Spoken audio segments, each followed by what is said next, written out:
Thanks for joining me. I'm Dr. Greg Mock.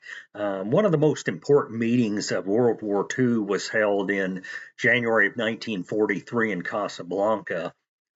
President Roosevelt was there and met with Prime Minister Winston Churchill and their respective staffs over a couple weeks period in order to put together war plans for 1943. Well, at the news conference at the end of the meeting, Roosevelt blurted out a demand that he said that the Allies would accept nothing less than the unconditional surrender of the Axis powers. Now, this had been talked about, but certainly no agreement had been made to bring it up, and certainly no agreement had been made to actually even issue this demand. So this was Roosevelt just blurting something out on his own because he really believed in it. He wanted it.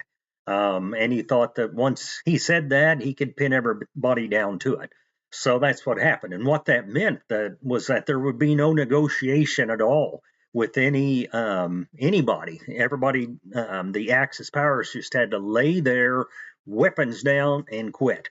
There wouldn't be any talking to them and anybody, including the German resistance, which caused a huge response problem down the road. On the surface, it sounds like a great idea, but in effect, it actually worked out terribly. It was extremely costly. So, this is where my research question comes in. What was just not the societal cost and everything, but the monetary economic cost of demanding unconditional surrender from the Axis? Now, lots of people who have looked at this, historians, political commentators, things like that, feel like this lengthened a war for up to a year, is commonly said. So I first had to set down some parameters. But the reason this is important is because just demanding this unilaterally turned out to have huge costs. And so it's important to know if someone just pipes up something like Roosevelt did that wasn't agreed to and wasn't thought through properly, it has huge costs. So that's the importance of looking at this. So my parameters I had to set first was people say up to a year. What does that mean? Well, I looked at mainly since we completely ignored and wouldn't talk to the German resistance. That's what most people think caused the length of the war. If we'd have dealt with them and worked with them, we could have overthrown Hitler. The July 1944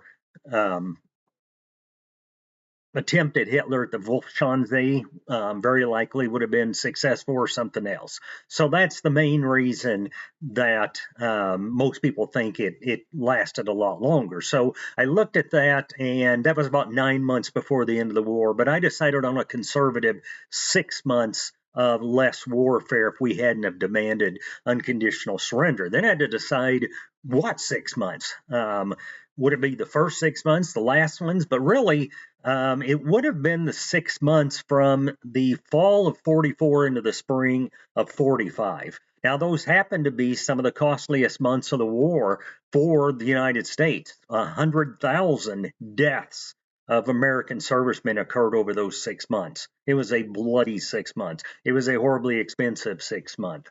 So to answer this question, I looked mainly at primary sources that came from like the U.S. Treasury, the Census Bureau, the OMB, the Fed, and compiled all that economic data and subjected that to a mathematical statistical analysis, which I won't go into here, but I came up with a conservative number of about $50 billion that additional 6 months cost, which is about $1 trillion today. Plus the $100,000 in lost or 100,000 additional lives lost. But there's a lot of things that you really can't add into there real easily, a lot of societal costs. And for one thing, for example, the teen pregnancy rate during the Second World War spiked to levels that wouldn't be seen again until almost the 70s. So, what are the costs of that? What are the costs of kids that are orphaned? What are the costs of kids that had their schooling disrupted? You can just go on and on.